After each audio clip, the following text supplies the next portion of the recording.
making education attractive to students. And so it's, I heard it on a podcast last week, someone said, you can lead a horse to water, but you can't make them drink, but you can make them really thirsty. So if I can make what I'm teaching my students like so attractive, or make the idea of becoming more than what they've come from, more like really attractive, like that to me is like, that's the goal. So it's like, how do I put a shine on this so that you want to do it? And yeah, and so and without any resources really, it's like, how do I make something from nothing? How do I like dream on a budget? And so my whole classroom was developed out of that. Like, you know, I don't pay anybody for any trip I ever go on. It's only by the good graces of like the invites that I get, or the kindness of others, that I get cool stuff to benefit my students. And so that's just kind of how we roll, because out of necessity, it's not like I have another alternative. It's like, it's either do that or it's just gonna suck. So when I was allowed to make a class, I thought, what are my students like? Like overall, like to overgeneralize my students, it's because it's all boys school, it's girls, it's hip hop, it's sports, and video games. And so someone else was already teaching a video game class, history of video games. And so I'm not going to teach about girls, and I suck at sports. So I just thought, why don't we just make it about hip hop? And then that made me have to deep dive into like the history of hip hop and the Jamaican sound system, and like how turntables and scratching all started and all that stuff. So it was also a way for me to show my students, like, this is how much I'm invested. Like, I know more about hip hop than anyone in my school. And I tell everyone that. I'm like, I'm not afraid. I'll go toe to toe with anybody, but it's all because of my students, right? And it's because if you really love what you're doing, you really want to get your students engaged, you're willing to go places that you wouldn't normally. And it's ultimately, it's the kind of teacher I wish some teacher had done that when I was younger. So it's like, same way I parent. Like, I do stuff with my kids that I don't always want to do, but I'm like, damn, I wish my dad did some stuff like this. Like, and then you get to be that person. Like, you get to fill that role. If someone had taught a class and based it on Star Wars or Tribe Called Quest, like when I was in high school, I would have been I would have wanted to go to that class every day. But they didn't. It sucked. It was based on stuff the teachers liked, right? So like, and you still see this. Like, I'll see teachers that are like, really love, I don't know, like some band like The National, and they're like trying to teach a lesson through a song by The National. It's like, but if your students don't like The National, if they don't know who that is, they're not interested. So why not take the time and listen to an Uzi or a Drake album, and then find what you're looking for? Like, it's all there, right? It's just like all the language, all the timing, all the, you know, if you look at like any Lupe stuff, like it's super culturally relevant. There's tons of cool stuff you can pull out of that. And then it's about not, you know, because teachers get tripped up. They think that students are going to think they're trying to be cool when you're not. I haven't been cool since 1995. Like, I'm trying to be relevant is what I'm trying to do. And I tell my students that, like, look, when Fortnite season, I guess it was like 8 last year, kind of dropped, I was up early in the morning. I played for 15 minutes before I went to school. I knew what all the new skins were. I knew what all the new guns were. And then when I went in, that was the first conversation we had, and I looped it into my lesson. Yep. And so your school doesn't let you decorate your room so certain schools would be like, you can't do you can't paint a whiteboard on your wall, right? That would be like, you're destroying the school property. And like, come up with a solution for it, right? Like, you can't teach NWA or Lil Uzi. Well, what can you teach through? Like find stuff that students, you can like listen to music on the radio, teach through, I don't know, Gaga or whatever your kids are into. It's about finding the thing to teach through the lens, because there's always going to be a restriction, right? Teachers are a part of a broken system, and they know that going in, but it's not until they actually get in the classroom and like get punched in the face by the system that they're like, you go, oh, well, wait, I'm not allowed to do anything. I'm not allowed to be the teacher that I want to be. Yeah, but so what? Like, your kids are stuck in a system that's broken also. So figure it out. And I think one of the ways that we have now to be able to do that is through social media. We've met with like Emmy award-winning like directors in Brooklyn and all over the place. But it's just by DMing people and saying, hey, would you be willing to do this? And every once in a while, someone awesome goes, yeah, we'd be willing to do that. And you're like, awesome. Then I don't even have to be awesome. I just am standing next to the awesome person. So I just look cooler. Like I get to live off of their awesomeness. It's like, it's funny because most teachers look at social media like, so if we even go just social media for a second, like they are afraid of it. It is something that like you constantly hear stories about how teachers were texting their students and it was inappropriate, or sending DMs that were inappropriate, or whatever. I just refuse to be afraid of it. Like I go on offense instead of defense. And so I am literally using these things as the tools that they were created for. So I think in doing that, it has allowed me, it puts you in a different mindset where you just start thinking creatively, because there's no other alternative. Like my school does not have money for stuff. Like, so if I want things, I have to build them myself, or I ask people online, or I like form relationships. So now having a YouTube channel, like last year I needed stools for my room, right? I have a lot of students that have ADHD. They have a really hard time just sitting in a desk. So I built these plywood boxes in the back of my room, and the students both stand at them, they can sit behind them, or they sit in them, right? So it turns out students like sitting in, like there's a reason little kids make forts, right? It like cuts out all the external stimuli, they feel safe, they feel comfortable. So I have kids like sitting, it looks like I'm shipping students, right? So it's just plywood crates that like kids sit in. But when I found that need was there, I just said on social media, like I was like, hey, if anyone has old stools, I need new stools because my guys break everything. And this woman just reaches out and she's like, I'll buy them for you. Go on Amazon, tell me the ones that you want. I'll buy anything because I love it. Or haircut culture is really important in the neighborhood in which I teach. And when you don't have money, your mom cuts your hair in the kitchen. But then if your mom jacks your hair up, you don't want to come to school for like a week until it grows out a little bit.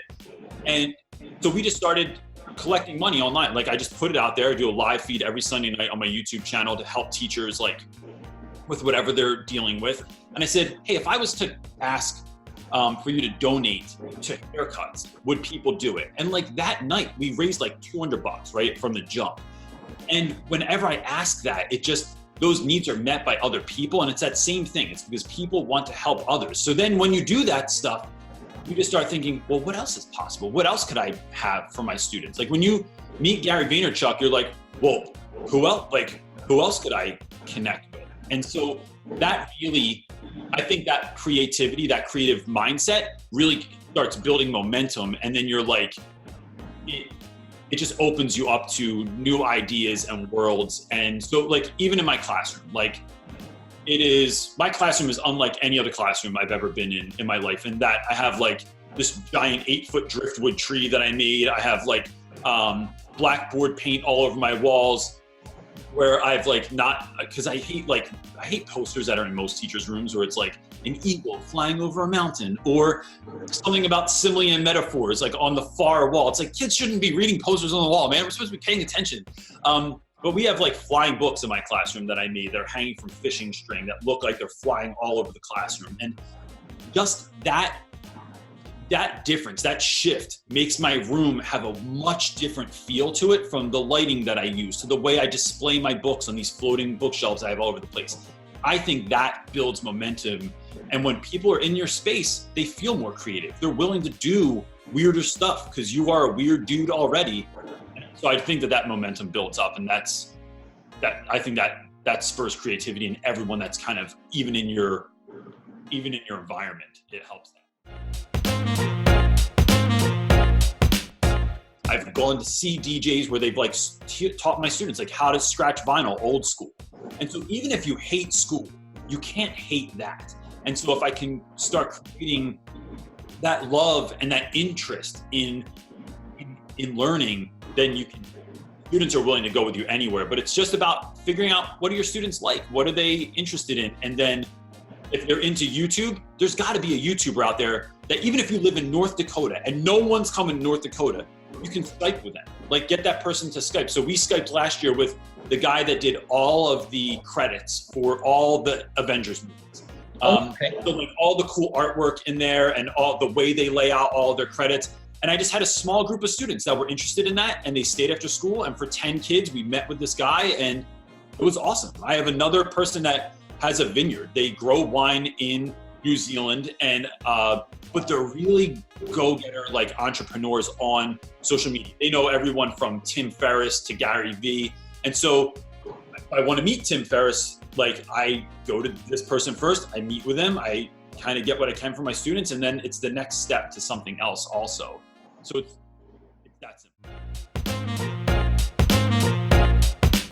It's like, it's teaching like a DJ is what I refer to it as. It's like, when you're a DJ, you can't play the same set list for the wedding you played last night, to the 12-year-old's birthday party, to the retirement party, like to the block party. It's never going to be the same. There's not like, otherwise people would just hit a playlist. You hire a DJ because they can feel the room out. They know when to play, you know, old, I don't know, like Jill Scott jams, or they know when to play, you know, if they can reach and play like a Nas song, or if it's going to be Motown, or if they're going to play neo soul, like they can feel the room out. They know when people are leaving the dance floor, they got to switch it up and play some other jam that's going to bring everyone in.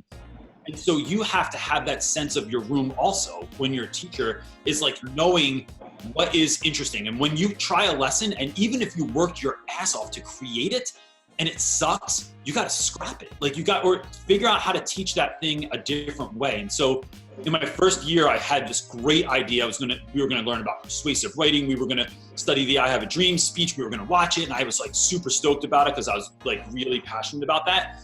And 5-10 minutes in, hands start going up, and they're like, can I go, Reynolds, can I go to the bathroom? Or do we have to watch this? Oh my God, this is black and white. Why are we even watching this? And it didn't connect to my students. So instead, we took that lesson and I taught the same exact thing, but the students wanted to do something around art and music. So we focused it around the Harlem Renaissance, which for some reason was a hit when Martin Luther King Jr. wasn't. But it was more risque. It was the music of the time. It was the art of the time. It was like people that had been downtrodden, that like migrated from the South. Everyone ended up in New York City or Chicago or St. Louis, and these cultural explosions happened. And so we made our room into an art museum of all different stuff. So we had kids that built grand pianos out of cardboard. We had kids that were making like portrait busts of their favorite artists and stuff, like recreating paintings.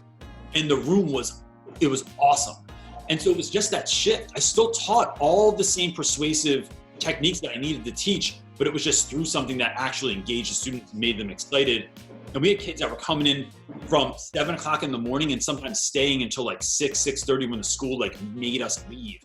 And they were happy to be there because we had like music on and we're doing stuff and we're talking and laughing and trying stuff. And it's about creating that environment where people feel comfortable coming and talking to you, and then you never leave.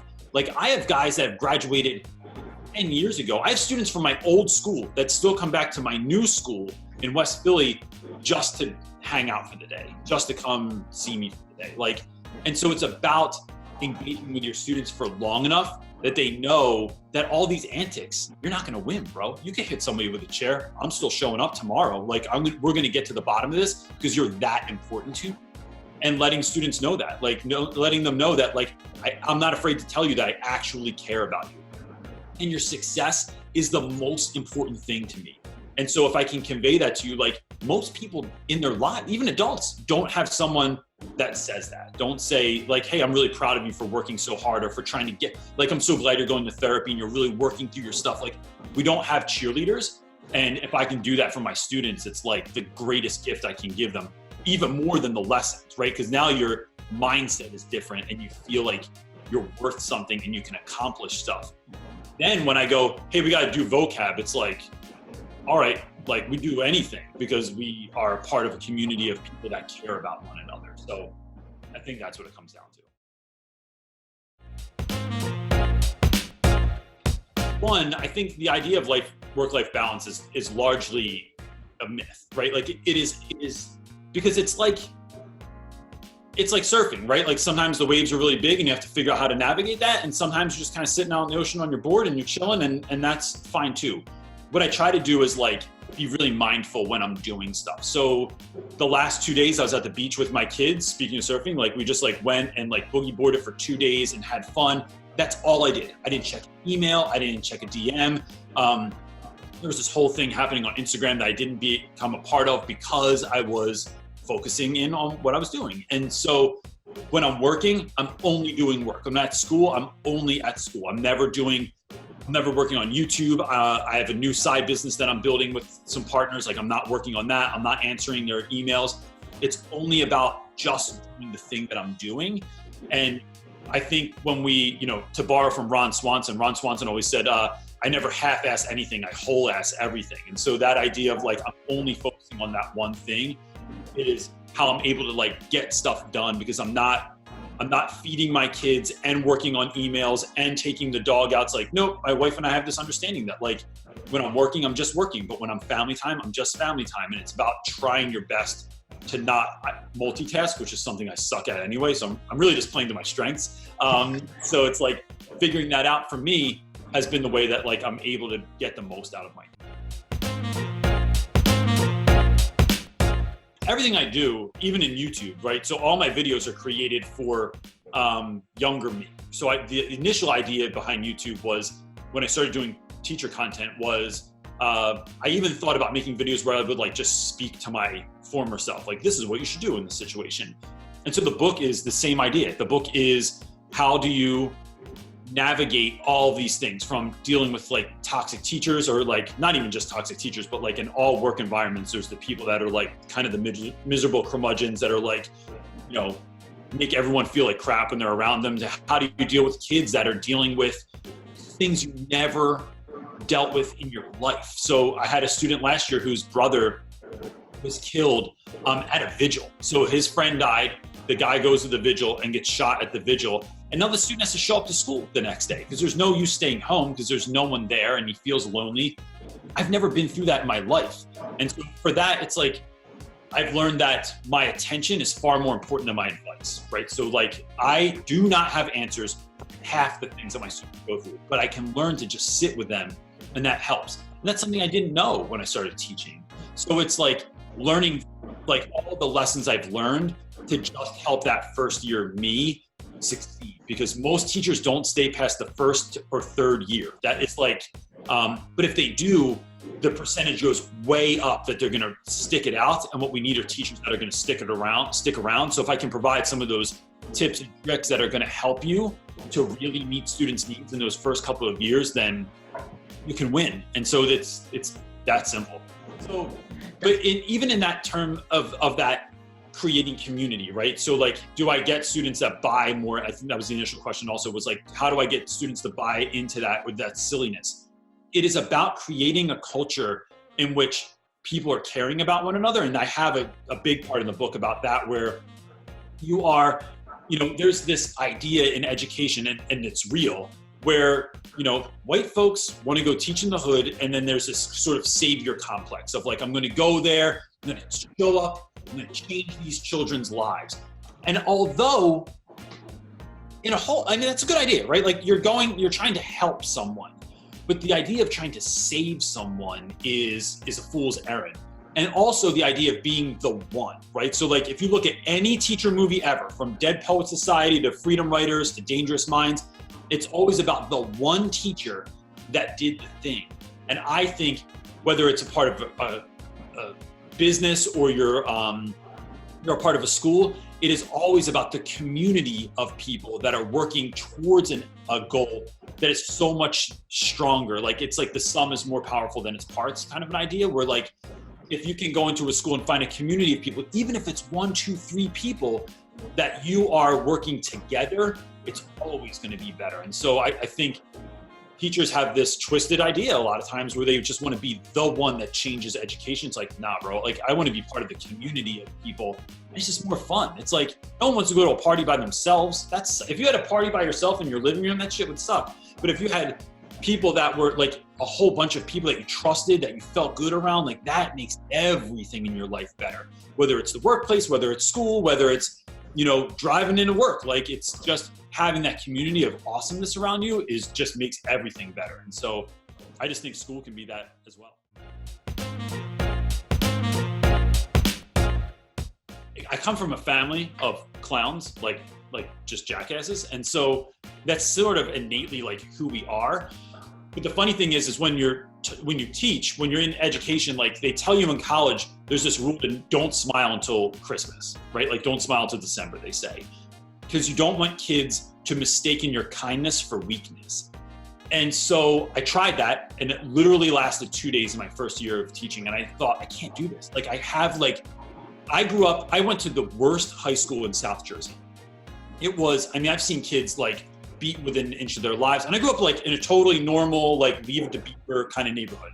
I went to this school, which is a whole nother long story, and it was an awful place. And it was through that, like learning that like I couldn't fight, but I could like through sarcasm get myself out of just about any situation.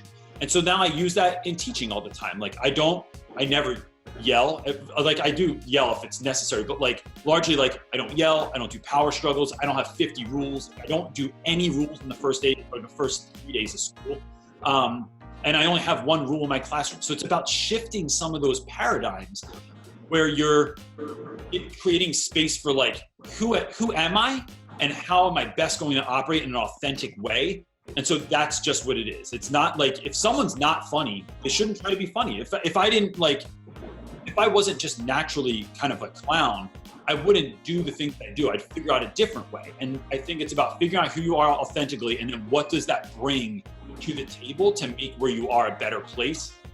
And so that's where all that came from. And then just I just never care if kids think that I'm cool. And so I'm willing to blow bubbles, or I have a microphone that is also a bubble wand that I spray painted gold for. I don't know why. And then I interview students when they walk down the hallway, like, what's it like to be late to class like every single day? We're just wondering. And that kind of stuff, it just is who I am. And then students see that you're being authentic. And although no one's going to do that in their neighborhood necessarily, like you just live out of that authenticity and you win because of it.